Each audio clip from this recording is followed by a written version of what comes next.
word. I don't get it tattooed on my body, but it's the theme of the year. For the last 5 years, I've had the same word, and that word is soul.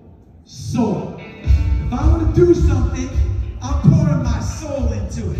If I'm going to my kid's soccer game, I'm going to be where my feet are, throw down, and pay attention to my kids playing soccer. If you have a product or a service, you're in real estate, whatever you do, your customers feel soul. They feel the soul you put into it. You can't outsource soul. Only one person in this room can be the best looking. Only one person in this room can be the richest. Only one person in this room can be the smartest. But anybody in this room, this side, can care the most. I've built entire businesses built on enthusiasm and soul because it's infectious and people feel it. Check this out. Check out my 20s. So when I started out in business, I had a company called Zico Coconut Water. We had no money to market. I ran the entire New York City Marathon dressed in a Zico coconut water package. I cleaned meat trucks. They used to line the meat trucks up every day. I would go to the meat truck place and I would clean my meat truck with one goal, that when I came home at night, my meat trucks that I touched were the cleanest on the lot. Thank you, Dad. I rode my bike 21 miles from Roslyn, Long Island to Corona, Queens, to a studio where I recorded a demo. I shot that rap demo to 14 labels. They laughed at me. I kept going until the 15th label, Delicious Final, gave me a shot. I was part of a group called Idol Makers Management. I don't know if you guys can see me or find me in this picture. There, I'm over there in the corner. When I signed my deal, I went on tour with my friends, the Soul Brothers. There were 8 of us in an RV that was equipped to sleep 4. And we would knock on the door of a different club every night, begging them to let us perform for free. Sometimes they did, and sometimes they didn't. I did a show called Club MTV. Everybody remember Club MTV with Down Julie Down? Yeah? I was the worst performance in the history of Club MTV. I brought a beach volleyball with me. This was my rap picture. I was insanely intimidating as a rapper. So I got dropped from my label a couple of months later, and I started doing jingles. This is a jingle I did for a company called Turbo Bubblegum. They paid me $300. It was a 3 or 4 day shoot. They went out of business a week later. They picked the wrong spokesman. I'm an endurance athlete. I've done a lot of endurance races. Many of them left me in wheelchairs, but I have no DNFs. No did now finishes on my record. Never won anything, but never quit. And this is the kiddie pool where I worked, where a couple of years later, I started Marquis Jet. And the common theme in my 20s is the same theme, man. I emptied the tank. I poured my soul into everything that I did. Some things worked, some things didn't, but when I came home, I could look at myself in the mirror and be like, I poured my soul into it. And I created an environment for the next decades that follow, that when I'm gonna do something like this, I promise you guys, man, I'm gonna pour my soul into it. You wanna put soul into everything you do. When we started Marquis Jet business, when we started Marquis Jet, this side, I was looking for my first sale. I needed a customer. But back then, in 1990s, there wasn't a sophisticated way to get leads. The only way that I could get a sale is I had to go where wealthy people congregated. And I heard about this conference in Monterey, California called TED. And I heard that a lot of wealthy people from Silicon Valley congregate at the TED conference.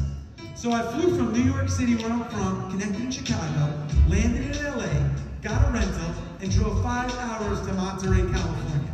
When I get to the TED conference, I recognize immediately that everybody there needs a huge credential that says TED to get in. I'm like, you need a credential to get into the TED conference? It's ridiculous. It's the dumbest thing ever.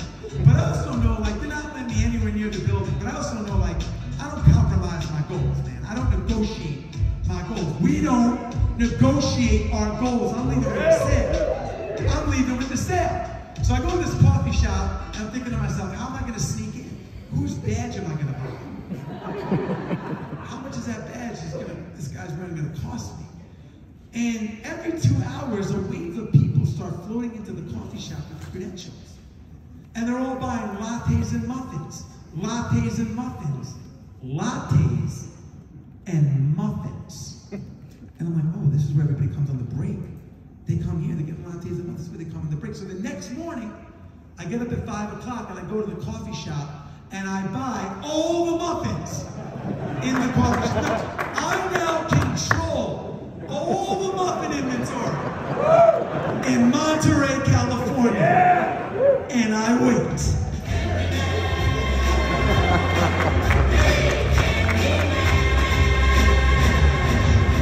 Sure enough, 9 o'clock, the first wave of people come in. The first guy online orders a latte and a muffin. The lady says, sir, I can get you a latte, but we're all out of muffins. He's like, you're all out of muffins? She says, yeah, we're getting another delivery. He goes, all right, starts walking out. I stop him. Excuse me. Overheard you. Actually happen to have an extra muffin if you want a muffin. He's like, you got an extra muffin? I'm like, I got 180 under the table. I got 2 dozen of them for you, man. He says, well, what do you do? I said, I'm here for the conference. He goes, so what do you do? I said, we're a private jet company. We sell time in a jet card on private jets. He goes, you gotta be kidding me. I'm in the market for a private jet card. And I look at his name tag. I can see name tags from a mile away from conferences I've been at. It says Josh Compliment, and I recognize the name because he had just sold his company, half.com, to eBay for $1 bazillion. He goes, do you mind if I sit down, have the muffin, and we can talk a little bit about your jet card company? And I'm thinking to myself, do I mind? Absolutely not, Mr. Qualified. Sit down right over here. It was my first sale. It was my first sale. Now, that's not a story about me being a good sales rep. I'm not. I'm back of the pack.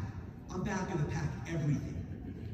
That's a story about me putting myself in a situation as an entrepreneur where I can attract luck.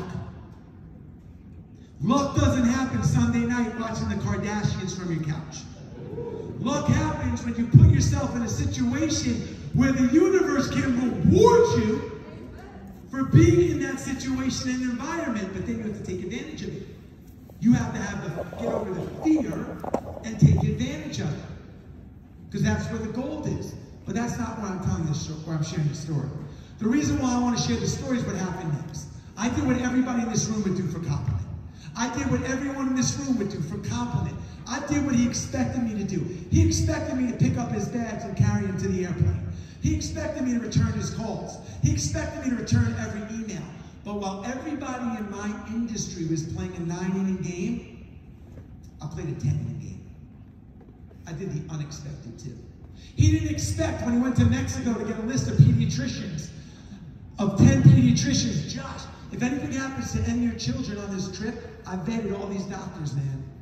Call any one of these doctors. I made reservations at every hot restaurant at 8 o'clock for 2 people. Josh, you and your wife want to go to dinner? I got you, man. Wherever you want to go, 8 o'clock, I got both of you guys. I did the 3 things I've done my entire career to build deep, authentic, meaningful relationships with everybody in my inner circle, my prospects, my clients, my kids, my teammates, my friends.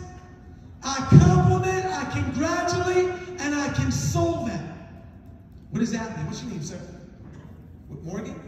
Morgan is Jesse Itzler. I just want to let you know, man, we've been friends for 11 years. You're an unbelievable dad. As a father of 4, I love the way you parent. It's super inspiring. I just want to let you know, man, we've been through a lot, but I really look up to you for the way that you parent. I just want to let you know that. Morgan wasn't on the cover of the Wall Street Journal. So everyone's like hitting Morgan. He's just like, thank you, thank you. He doesn't even know who's contacting him. He didn't win, Morgan didn't win the Super Bowl like Tom Brady.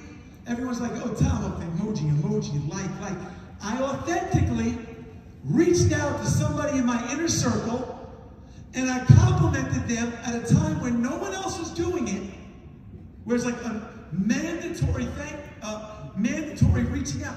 I authentically reached out to him and I complimented him, something that matters to me. I congratulate Morgan as Jesse Itzler. I heard your kids got into Duke University, man. If my kids get into Duke University, I'll be on cloud nine. Sarah, my wife, and I are on cloud nine for you and your family. And you can soul. I have one of the worst things that can happen to a parent, period, happen. I get a knock on my door the next day. It's my friend Dougie Fresh, the rapper. I said, Doug, what are you doing here, man? He said, when you get news like that, you don't call. You show up. If you have somebody in your life that's grieving and you don't reach out to them, they'll never forgive you. They'll never forget it. Ever. Ever. Ever. So a crazy thing happened. I started complimenting, congratulating, and consoling. Compliment. I got into his life. And after a couple of months, he gave me the magic word. He gave me a referral. And when my business had a downtick, he stuck with me. He rooted for me. Business can be transactional. You can have business transactions. Relationships can't. Relationships have to be deep, authentic, and meaningful. And when you build deep, authentic, meaningful relationships, the floodgates open. The floodgates open. You pour your soul into it. You put yourself in situations where you can attract luck. You create deep, meaningful, authentic relationships. My dad mastered that. Let me ask you guys and girls, a question. How many people in this room think they're going to die? Anybody think they're not going to die? Good. Wrong. Let me ask you another question. How many people in this room have your graveyard plot picked out? 2. So let me get this right. Everybody in this room knows they're going to die, but basically nobody in this room thinks it could happen anytime soon? No. No, because if you did, you'd have all that stuff figured out. You'd have your graveyard plot picked out. You give your passcodes to your significant others for social media and safety deposit box key and whatever else you might have. You give that to, I think you give that to your, hopefully, give that to your significant other, maybe not. But you'd have that all planned out. Your relationship with time is out of whack. You think you have forever. Until you realize that you can walk out of this hotel and at any moment, boom, get hit by a Mack truck. Or at any moment, you can wake up and get diagnosed. I'm at the age where my friends are getting diagnosed with stuff. Until you realize that you're not invincible, you're not operating with true urgency. I'll do it next week. I'll raise money next week. I'll go see the prospect next week. Doesn't work like that. The way I think about time is like this. Come on, Wiz. The day you wake up, Morgan, you go on this bus ride. The keys go in, whoo, the bus starts. You get the steering wheel, and off we go. Morgan's a senior in high school. They're like, you better enjoy it, Morgan. It's going to go fast. The bus is moving.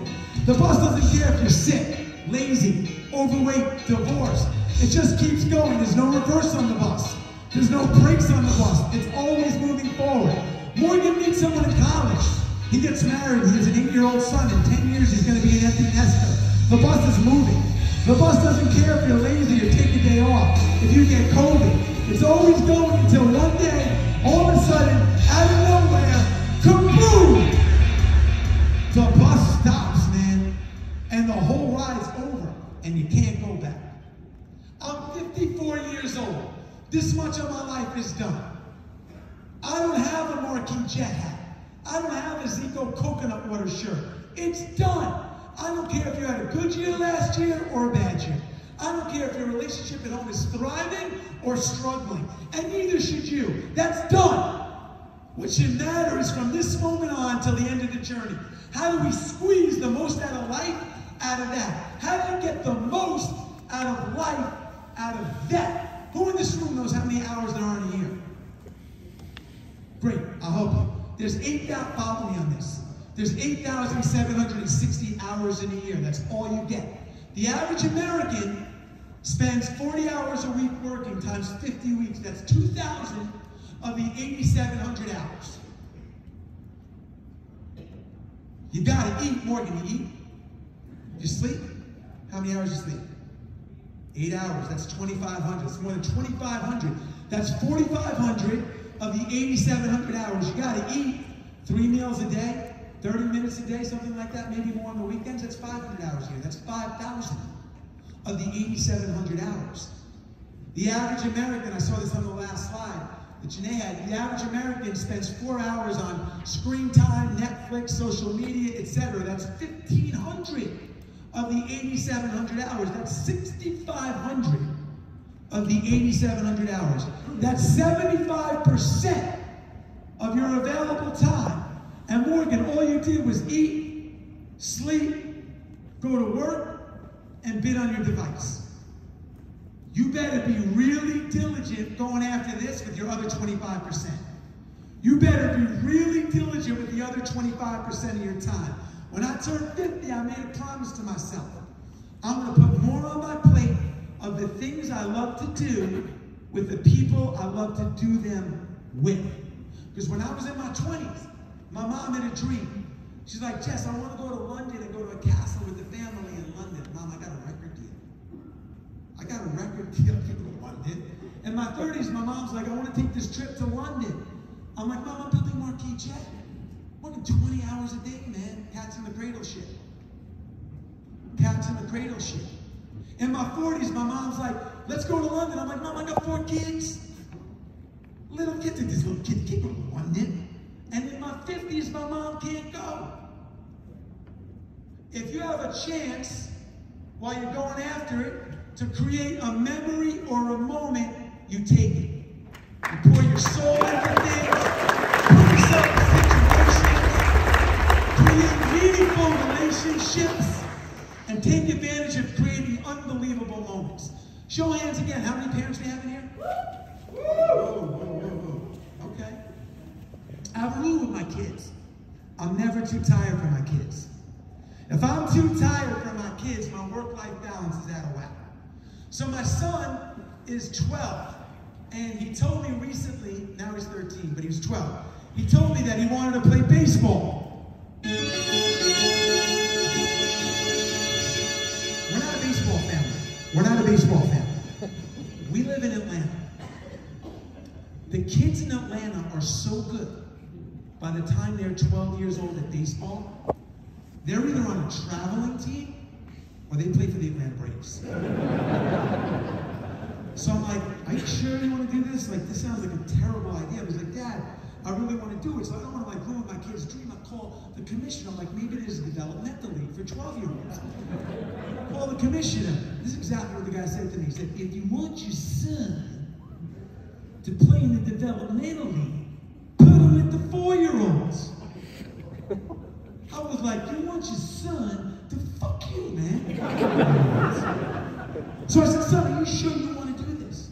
He said, Dad, I want to do it. I said, well, son, let's start with the fundamentals. Right over here is first base. That's the second baseman right there. The third baseman, he plays by the bag right over here. In between second and third, that's the shortstop. We got the left field over here. The right field is back there, son. And behind me is the center fielder. I know my son knew that there were 3 outs in baseball. There's no way that he knew that 4 strikes and you out 4 balls and you get a walk. There's no way he knew that. We get an email that they're having tryouts on Saturday. I love my son so much, and he's finally sharing the story. I'm so nervous, I can't even take him to tryouts. I'm like, Sarah, you take him. Sarah takes him to tryouts. He comes back after tryouts. I go, how was it? At 12, they don't really communicate. He's like, good. That's very right. Well, the next day I got the results. It wasn't good. He was the last. He wasn't even picked. It was like last time. They're like, you go here, you go here, you go this way. I get another email. That Saturday they're having the first practice. So I take my son to practice. I get to practice. It's intense in Atlanta, man. We get to practice, and all the kids have baseball names. Chipper, Hank, Atlanta, Freddie Freeman's the first baseman at the time. It's crazy. So the first kid, the dads are intimidating too. They got chewing tobacco. Chipper. They got tattoos of like the brain. I'm like, this is crazy. So the first kid gets up, they line the kids up on third base and one kid at first base. They hit grounders to the kid at third. The first kid gets the ball, picks it up cleanly, whips it to first. right to the first baseman. The next kid, Chipper, gets a little backhand, picks it up beautifully, whips it to first base, guns it, right to the first baseman. I look at my son and I'm like, we're fucked.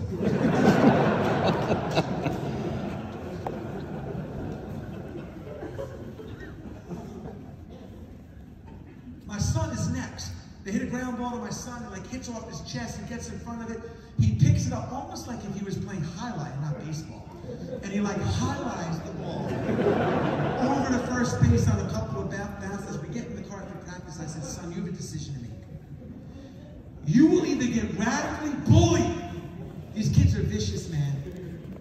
Or you can choose, we can choose to be the best teammate possible.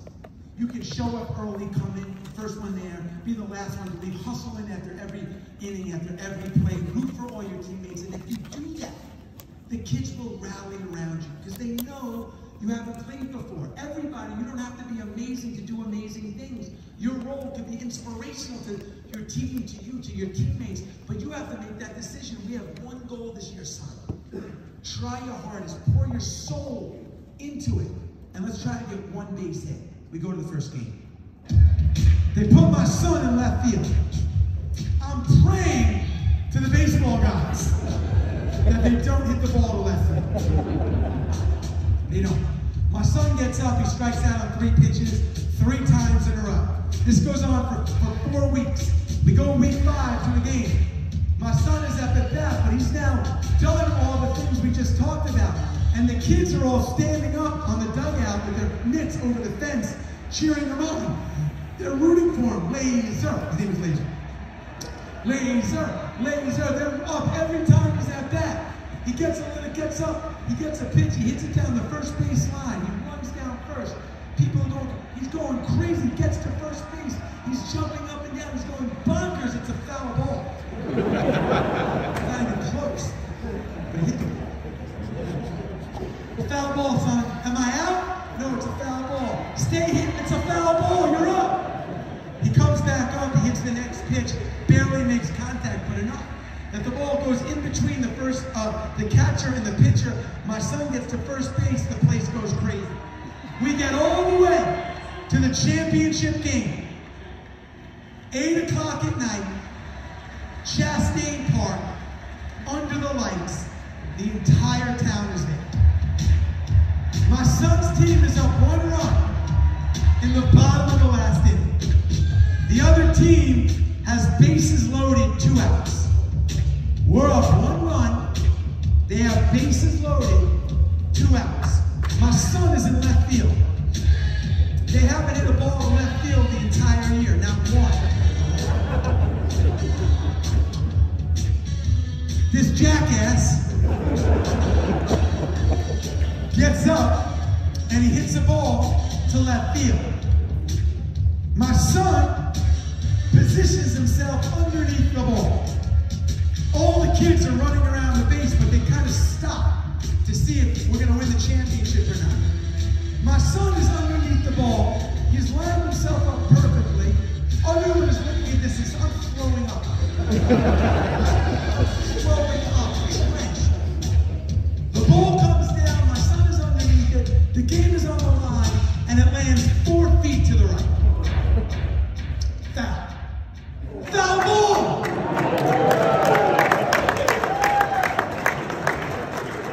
It's statistically impossible that they can hit the ball in left field again. I never trust the statistics. The jackass hits the ball to left field, only this time the ball is 4 feet fair. But this time, my son has repositioned himself. He's aligned himself underneath the ball. He's adjusted his feet. I'm sitting over here watching the ball go up to its apex and then using every ounce of energy trying to guide the ball into my son's mitt. My son is under the ball. It's hanging in the air. The ball is coming right down to his mitt. It's approaching his mitt. The kids are all watching. I think the other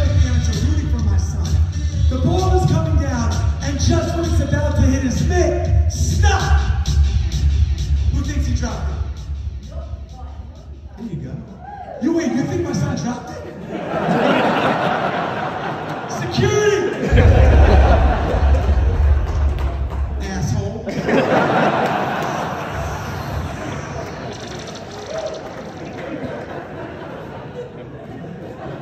We've been so conditioned to put so much value on the outcome of events. Events don't define you, man. They're just events. Sometimes they work for you and sometimes they don't, but they don't define you. When I think of my journey as an entrepreneur, what I'm most proud of is I put myself out on the field. Without having any experience in beverage or aviation or music, I put myself out on the field. And to see my son in this situation, putting his entire childhood legacy on the line with no experience, it's unbelievably rewarding for a parent. My son chose to be a participant in life and not a spectator.